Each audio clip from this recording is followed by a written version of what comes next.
Olá pessoal, na aula de hoje nós vamos ver grandezas proporcionais, grandezas direta e indiretamente proporcionais, e a gente vai trabalhar a regra de 3 também, tá? Vamos lá.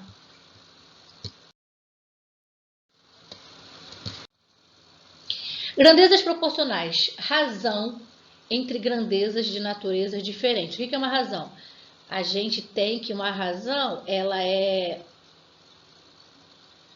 exemplificada assim, por exemplo. Eu tenho a razão entre 2 e 3, então eu vou escrever 2 está para 3, tá bom? Isso aqui a gente chama de razão. Essa é uma fração, tá? E é uma razão também, tá legal? Então, assim, por isso até que as frações, elas estão lá dentro dos números racionais, que vem de razão.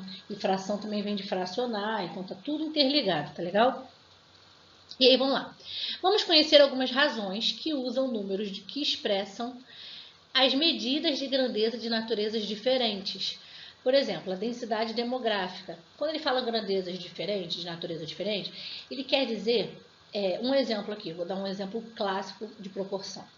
À medida que, uma criança, à medida que a idade da criança vai aumentando, a estatura da criança também vai aumentando, ela vai ficando mais alta, tá?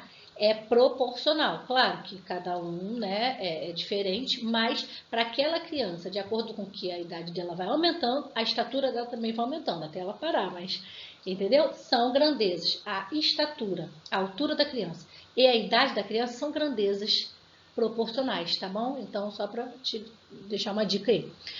A densidade demográfica, por exemplo, tá aqui. O valor da densidade demográfica de uma região é obtido dividindo o número de habitantes pela medida da área. Então, eu tenho o número de habitantes lá, 150 mil habitantes, dividido pela área da região, eu tenho a minha densidade demográfica. Quer dizer o quanto essas pessoas estão aglomeradas ali, ok? Então, quanto maior for a área, e se o número de habitantes for menor, essa densidade ela vai ser menor, né? Então, tipo, como se as pessoas fingindo que como se as pessoas estivessem mais espalhadas. Isso não acontece muito, porque a gente sabe que as pessoas se aglomeram em pequenas regiões, mas a densidade demográfica é uma razão aí que a gente vai ver. Em um município de 96 mil habitantes, a medida diária é 1.200 km². A densidade demográfica desse município é a razão entre 96 mil e 1.200. Então, é habitantes por quilômetros quadrados. Porque a área de região grande assim não é metro quadrado, é região quilômetro quadrado. Tá? Então, tá aí uma razão já entre grandezas de natureza diferentes. Número de habitantes e área. Tá bom? Velocidade média. Outro exemplo aí, ó. A velocidade média é obtida dividindo a distância percorrida pelo intervalo do tempo gasto. Quando ele fala grandeza, é isso aqui, ó. Número de habitantes versus medida da área, tá? Aqui, ó, distância percorrida versus tempo gasto. Intervalo de tempo gasto, tá? Então, ó, isso vezes isso, versus isso, tá? Então, até por isso que a gente fala que é quilômetro por hora, metro por segundo, na velocidade média. Então, a distância percorrida lá em quilômetros e o tempo gasto em horas. Então, por isso que a gente chama de velocidade média, quilômetros por hora. O carro está andando a 80 o quê? Quilômetros por hora. Tá? E como é que você calcula isso? Por essa razão aqui, tá? Eu pego o tempo percorrido e a velocidade média. Ela vai variando, mas e a média? A média é essa daqui, tá? Em momentos foi maior, em momentos foi menor, mas a média, tá? Um carro fez um trajeto de 140 km em 2 horas, a velocidade média é a razão, porque essa aqui, ó, 140 sobre 2, tá? 140 dividido por 2 é 70, tá? A razão é divisão, gente. Então, em média, ele andou 70 km por hora. Sempre, Glaucia? Claro que não, variou, né? Mas a média é o que mais ou menos ele fez. Às vezes mais de 70, às vezes menos, mas no trajeto inteiro foi uma média disso daí. Tá legal? Bem legal. A proporcionalidade entre grandezas e regra de 3. Agora a gente vai falar um pouquinho da regra de 3. Grandezas diretamente proporcionais, tá? As grandezas diretamente proporcionais variam na mesma razão. Ou seja, à medida que uma aumenta ou diminui, a outra se altera de forma proporcional. Lembra que eu falei lá da idade e da estatura? São grandezas diretamente proporcionais. Porque uma aumenta, a outra também aumenta. Legal? Agora, se fosse o contrário, vamos dar um exemplo aqui. Deixa eu ver. À medida que eu ando para casa, quantos quilômetros eu andei indo para casa, o tempo que eu preciso para chegar em casa diminui, né? São grandezas inversamente proporcionais. À medida que um aumenta, o outro diminui, vamos supor, tá? Ou à medida que a minha idade aumenta, aí vou colocar lá um limite de 18 anos. À medida que a minha idade aumenta, o tempo para fazer 18 anos diminui. São grandezas inversamente proporcionais. E assim vai, essas que vieram na minha cabeça agora, tá bom? Então é isso que ele quer dizer. Se uma aumentar e a outra diminuir, são inversas, ou vice-versa, uma diminuir e a outra aumentar. Agora, se as duas aumentarem ou as duas diminuírem, são diretamente proporcionais. Só você ver que vão na mesma direção, tá? É direto. Então, vamos lá. Se aqui, ó, vamos dar um exemplo aqui menos doido aqui. As grandezas diretamente proporcionais variam na mesma razão, tá aqui, que eu acabei de falar. Ou seja, à medida que uma aumenta, a outra também aumenta. À medida que uma diminui, a outra diminui. Se uma dobra, a outra dobra. Se uma triplica, a outra triplica. Isso a gente vai ver que são proporcionais, tá? Se uma cai pela metade, a outra também é dividida em duas partes iguais, tá legal? Acompanhe a situação a seguir. Um feirante cobra R$3 por cada pastel. Ele tem a tabela na sua barraca aqui. Ele cobra R$3. Quantidade de pastel. 1. Se você comer um pastel, você vai gastar quantos reais? 3. Se você comer 2, obviamente, o dobro, 6. Então, aí, ó, grandezas diferentes. À medida em que a quantidade de pastel aumenta, o que vai acontecer com o valor pago? Também vai aumentar. Tá lá, ó. Comi um pastel, R$3. Se isso aqui dobrar, eu multipliquei por 2. O que vai acontecer aqui também? Vou multiplicar por 2. Tá bom? E a mesma coisa, se daqui ó, para cá foi multiplicado por 3, daqui para cá também foi o quê? Multiplicado por 3, assim vai, tá bom? Note que o valor cobrado é diretamente proporcional à quantidade de pastéis vendidos. Obviamente, isso aí é uma coisa do dia a dia que você já está acostumado. A padaria Pão Quente produz 240 quilos de pão com 200 gramas de farinha. Quantos quilogramas de farinha são necessários para 90 quilos de pão? A mesma coisa, né, gente? Também é diretamente proporcional. Se eu preciso fazer mais pão, eu vou precisar de mais farinha. Para eu responder se é direta ou inversa, eu nem preciso saber números, nada. É só saber. Se eu precisar de mais, eu também vou precisar de mais do outro lado. Tá? E aí, para fazer isso, como é que a gente resolve? A gente resolve usando a regra de 3, tá? Que se chama. Professora, como resolver este problema? Resolvemos usando o que chamamos de regra de 3, tá aqui. Regra de 3 simples, porque a gente só usa duas razões, tá? Utilizamos 3 valores dados para calcular o desconhecido na proporção, tá? A gente viu que é razão. Então, a gente tem, o que é uma proporção? A gente tem essa razão aqui, igual, porque está para a minha outra razão, tá? Duas razões e o sinal de igual na frente, no meio, é que a gente chama de proporção, belezinha? Tá? Então, aqui, ó, escrevemos a proporção. Aí, o que ele falou lá no problema? 240 quilos de pão está para... Aí, uma outra coisa que eu queria... Como é que a gente lê aqui na razão? 2 sobre 3. A gente lê 2 está para 3. E esse igual vai ser assim como.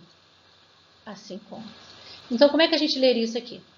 240 está para 90, assim como 200 está para x, tá? Vamos ver a tabelinha que eu fiz aqui.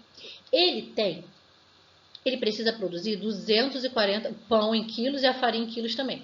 240 quilos de pão, ele produz com o quê? Com 200 quilos de farinha. E se ele quiser fazer quantos quilogramas de farinha? Que eu não sei, vou chamar de X, não sei, é X. São necessários para fazer 90 kg de pão. Você observou que eu coloquei pão, dividi pão e botei quilos de pão. Isso aqui é pão, isso aqui é pão. E farinha embaixo de farinha. Isso é essencial na hora que a gente vai resolver. Porque a gente precisa colocar as grandezas na mesma direção. Pão embaixo de pão, farinha embaixo de farinha, tá? Ah, nossa, se eu colocar na horizontal, também tem que colocar. Se eu for colocar deitado, eu também posso. Pão do lado de pão, eu poderia colocar assim, por exemplo. Pão e farinha, não tem problema, deitado. Seria uma tabelinha também. E eu colocaria 240, 90. 200x, tá? Não importa se está deitado em pé. Lembra aqui, ó, pão. Para 240 de pão, eu faço 200 de farinha, tá ali na mesma direção. E para 90 de pão, não sei, x, tá bom? Também poderia escrever deitadinho aí, não importa, tem que estar na mesma direção. E assim eu escrevo usando agora esse jeito de escrever aqui, a proporção. 240, tá? Lá em cima, está para o 90 embaixo, assim como, sinal de igual, 200 lá em cima e x, nunca invertendo do jeitinho que eu escrevi aqui. E agora é fácil. Como é que eu faço para resolver isso? Para resolver isso é moleza. A gente fala que a gente vai multiplicar cruzado, ou em cruz, como está falando aqui. O que é multiplicar cruzado? Ó, eu vou fazer 240 vezes x, aqui, igual a 90 vezes 200, ou 200 vezes 90, como está escrito aqui, que a ordem dos fatores não altera o produto. E faça a conta, tá? 200, e vou até fazer aqui embaixo, para ser mais prático para você, que aqui está muito direto. 240, não é isso? 240x é igual a 200 vezes 90, tá? Estou reescrevendo ali para você ver. Então, o que eu faço? 240x é igual, eu faço essa conta ali, 200 vezes 90. Você mole, só fazer 2 vezes 9, que é 18. E quantos zeros eu tenho ali? 3 no total. 1, 2, 3, 18 mil. Tá? Aí, agora sim, o 240 que está multiplicando vai passar para o outro lado o quê? Dividindo. Divisão é fração. Passou dividindo. E aí sim, eu pego esse valor e divido. 18 mil dividido por 240 poderia cortar esse zero com esse zero aqui e fazer 1.800 dividido por 24, tá? Isso aqui vai dar o quê? 75.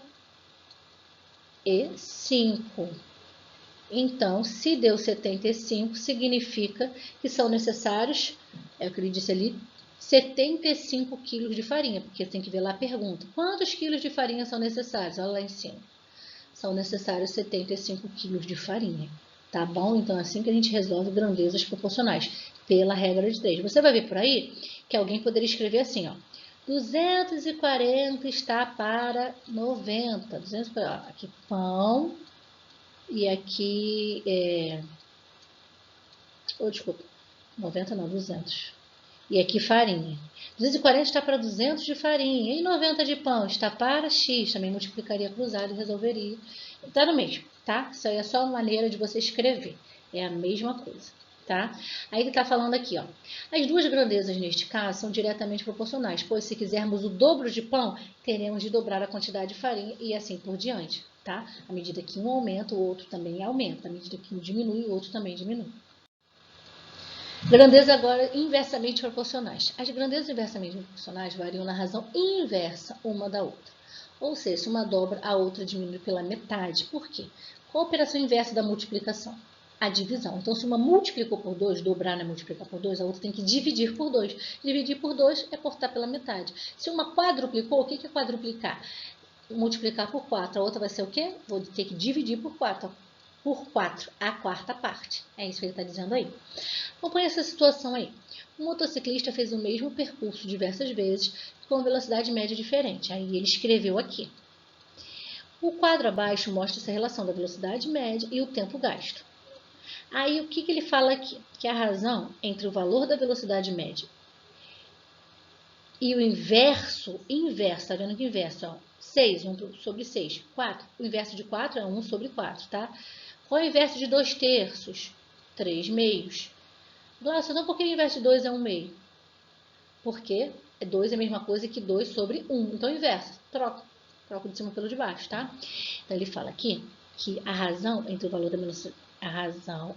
da velocidade média e o inverso do valor corresponde ao tempo gasto, é sempre a mesma, tá? E aí ele fez essa comparação aqui e viu, ó, 40, aí dividiu por 1 sobre 6, 60, 1 sobre 4, 1 sobre 3, 1 sobre 2, deu 240, tá bom? E se eu fizesse 40 vezes 6 é igual a 60 vezes 4, sem botar o inverso, 80 vezes 3 e 120 vezes 2 também dá 240, tá? Note que o tempo gasto é inversamente proporcional à velocidade média desenvolvida, porque quando a velocidade média aumentou, o que aconteceu com...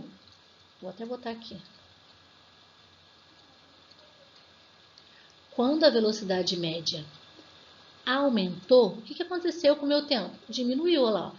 A velocidade média começou em 40 e foi parar em 120, aumentou. E o tempo? Começou em 6 e foi parar em 2, diminuiu. Então, elas são o quê? Inversamente proporcionais, beleza? 6 fornos iguais assam certa quantidade de bolos em 6 horas. Aumentando 3 fornos, ou seja, de 6 vai passar para 9 fornos, iguais aos primeiros, quantas horas seriam necessárias para assar a mesma quantidade de bolo? Pensa, né? Eu vou aumentar o forno, então eu vou demorar menos tempo ou menos horas para fazer isso. Então, a grandeza fornos é inversamente proporcional ao quê? A tempo ou horas. Então, é inversamente proporcional. É o que ele fala aqui, as duas grandezas são inversamente proporcionais.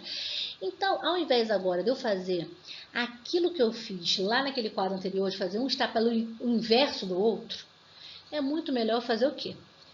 Eu vou pegar, lembra que escreveu aqui, forno na direção do forno. 6 fornos, aumentou 3, 9 fornos. E tempo, demorei 6 horas para fazer 6 fornos para 9, não 6x, tá? É muito melhor eu fazer o seguinte, se eu fizer 6 está para 9, assim como 6 está para x, isso aqui vai dar errado. Tá bom? Ele vai dar um número maior, porque isso aqui eu escrevo quando é diretamente proporcional. À medida que um aumenta, o outro também aumenta. Então, o que eu preciso fazer aqui? Eu tenho que inverter. Eu vou pegar o 6x e em vez de escrever 6 está para x, eu vou inverter. X está para 6, ok? Então, agora sim eu posso fazer essa conta. Vou multiplicar cruzado, vai dar 9x igual a 6 vezes 6, 36. Foi o que ele fez aqui. 9x igual a 6 vezes 6, 36, tá? Aí, ó, o 9 que está multiplicando passa para o outro lado dividindo, que foi o que ele fez aqui. E é só fazer. 36 dividido por 9, 4. Então, a resposta, 4 horas. Legal? Tem que inverter uma das razões. Se eu invertesse 6 por 9 por 9 por 6, ok. Eu só não posso inverter as duas, porque se eu inverter as duas, não vai dar no mesmo. Eu ter mantido elas anteriormente. Mas eu poderia ter invertido esse daqui, ao invés desse daqui, mas eu escolhi inverter esse. Tanto faz, se você escolher inverter, uma das razões tem que ser invertida. Qual? Aí é por sua conta, beleza? E é assim que a gente resolve. Então, toda vez que for direta, deixa lá certinha a razão. Toda vez que for inversa, escolhe uma e inverte, beleza? Situações em que não há proporcionalidade, tá? A gente não vai ser proporcional. Não é à medida que um aumenta ou outro aumenta, nem à medida que um diminui. É aleatório, tá? Situações que não há. Nos 10 minutos iniciais do jogo, meu time marcou 2 gols. Quantos gols ele marcou até o final do jogo? Minha irmã tem 2 meses, em 2 meses engordou 300 gramas, desde que nasceu. Quanto estará pesando quando completar um ano? Não é possível prever esses resultados, porque as grandezas envolvidas não são diretamente nem inversamente proporcionais. Não tem uma regra que diga que só porque em 2 o time fez nos 10 minutos marcou 2 gols, ele não vai continuar marcando 2 gols naquilo ali. Então, não são inversamente proporcionais, tá? Uma maçã é 1,50. 5 maçãs, R$6. Ele está falando aqui. A proporcionalidade de maçãs e o preço cobrado por elas, vamos lá. Se uma maçã é 1,50, o que a gente pensa? Para ser proporcional, maçã é uma grandeza e preço outra. Então, maçã aumentou 5 vezes, de 1 para 5 foi multiplicado por 5. Então, qual seria a lógica aqui? Também ser multiplicado por 5. Vamos ver se isso aconteceu? 1,50 vezes 5 dá R$7,50 e foi cobrado R$6. É proporcional? não é proporcional, ok? Aqui nesse caso não houve proporcionalidade, beleza? Agora é com você. Você vai fazer esses exercícios aí, ó, utilizando tudo aquilo que eu ensinei até agora, belezinha? Qualquer dúvida, estamos aí, tá? A fonte é o material didático Carioca e tá no material que eu separei para vocês, a apostila que a gente vai usar até o final do ano. Eu usei das páginas 49 a 52. Beleza? É só você ver lá. Tem mais exercícios. Eu estou cobrando aqueles ali. Tem mais exercícios que vocês podem fazer. Mas os que eu quero que me entregue, sim, com certeza são esses. Beleza? É só isso, gente. Até a próxima.